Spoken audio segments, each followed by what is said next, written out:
নমস্কার বন্ধুরা, আজকে আপনাদের আমি ল্যাপটপগুলোর হিঞ্জ কিভাবে রিপেয়ার করে সেটা দেখিয়ে দিচ্ছি। বেশিরভাগ ক্ষেত্রে ল্যাপটপের হিঞ্জগুলো ভেঙে যায়। হিঞ্জগুলো রিপেয়ার করাটা একটু সমস্যার আর একটু কঠিন কাজ। দেখুন, এখানে হিঞ্জের একটা অংশ মাঝখান থেকে একদম ভেঙে গেছে, সাইড থেকে খুলে গেছে। ওই জন্য ল্যাপটপটা বন্ধ করতে এবং খুলতে খুব সমস্যা হচ্ছে। আজকে হিঞ্জটা রিপেয়ার করে দেখাবো। প্রথমে ল্যাপটপটার ডিসপ্লেটা আপনারা খুলে নেবেন।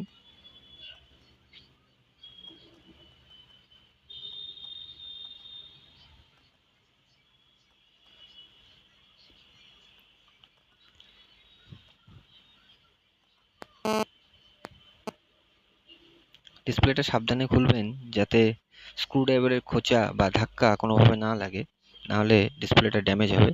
পেছন থেকে ল্যাপটপ থেকে কানেক্ট করা সেই ল্যাপটপের ভিজিএ কেবলটা আস্তে করে খুলে নিয়ে ডিসপ্লেটাকে সরিয়ে রেখে কাজটা করবেন। সাধারণত এই যেখানে স্ক্রুগুলো লাগে সেই স্ক্রুগুলোর যে থ্রেডের মধ্যে যায় সেগুলো প্লাস্টিকের বডির সাথে অ্যাটাচ থাকে বলে ভেঙে যায়।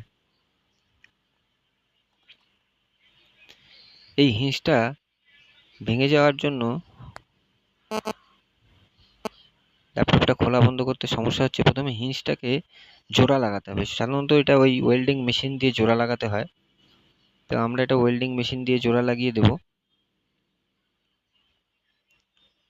ঝালাই করে জোড়া লাগিয়ে দিলে ওটার স্ট্রেংথটা থাকবে। আর যেই থ্রেডের মধ্যে স্ক্রুগুলো লাগবে সেই থ্রেডগুলো ভেঙে যায়, সাধারণত ওই কটন বা কাপড় দিয়ে আপনাকে ওই স্ক্রুগুলোর সাইডের ওয়ালটা তৈরি করতে হবে, যেখানে আপনি স্ক্রুগুলো লাগাতে পারেন। একটু ফেভিকুইক আর পাউডার দুটো একসাথে ওখানে দিলে খুব শক্ত বা খুব স্ট্রং হয়ে যায় জায়গাটা। বাড়তি অংশগুলো কেটে দেবেন যাতে স্ক্রুগুলো লাগানোর পরে ল্যাপটপের ক্যাবিনেটটা লাগানো যায়, উঁচু হয়ে না থাকে। দেখুন, এখানে সুন্দর করে লাগিয়ে দিয়েছি আমি।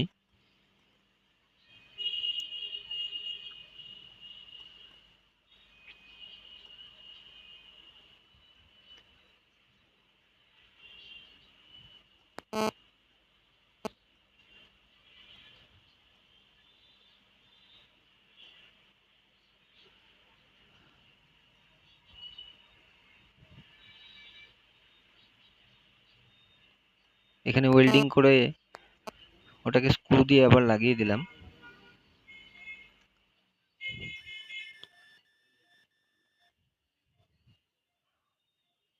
স্ক্রু দিয়ে লাগিয়ে দেওয়ার পর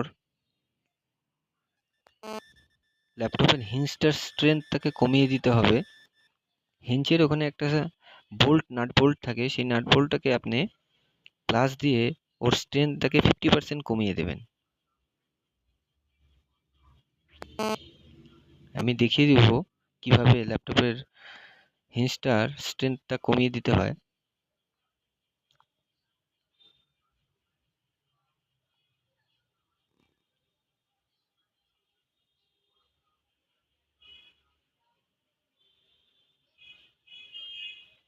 দেখুন, ওই যে ওয়েল্ডিং করা আছে, ওখানে ওয়েল্ডিং করে সুন্দর করে লাগিয়ে এনেছে।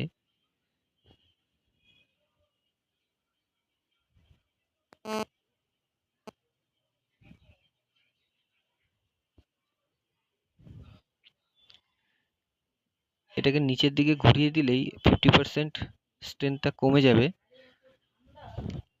তাহলে আর সমস্যাটা হবে না।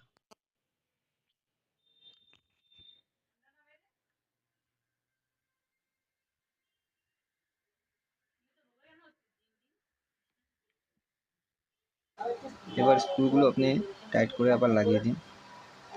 আশা করি আপনার ভিডিওটা আপনাদের ভালো লাগলো। আপনাদের প্রবলেম সলভ হলেই আমার ভিডিও সার্থক।